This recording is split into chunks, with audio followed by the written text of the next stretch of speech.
মানা হলো ভারতের উত্তরাখণ্ড রাজ্যের চামোলি জেলার একটি গ্রাম, যা সমুদ্রপৃষ্ঠ থেকে ৩২০০ মিটার উচ্চতায় অবস্থিত।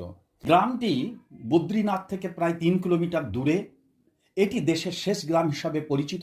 এই গ্রামে রয়েছে সরস্বতী নদীর ধারা এবং এর তীরে সর্বশ্রেষ্ঠ ভারতীয় মহাকাব্য রচিত হয়েছিল। নদীটি গুপ্তগামিনী বা লুকোনো নদী নামে পরিচিত, কারণ এটি তার উৎপত্তি স্থল থেকে প্রায় ১০০ মিটার দূরে প্রবাহিত হয়। সরস্বতী নদী ভীমপুলের কাছে একটি পাথর থেকে উৎপন্ন হয়েছে। ভীমপুলের ঠিক পাশেই একটা ২০ ফুট লম্বা পাদদেশের আকৃতির চিহ্ন দেখতে পাওয়া যায়, যেটিকে বলা হয় ভীমের পায়ের ছাপ। রয়েছে ব্যাস গুফা, যেখানে বেদব্যাস বেদকে ৪ ভাগে বিভক্ত করে ভগবদ্গীতা রচনা করেন। বিশ্বাস করা হয় যে এই গুহা থেকেই তিনি গণেশকে মহাভারত বর্ণনা করেছিলেন। কাছেই আছে গণেশ গুহা এবং শেষ চায়ের দোকান।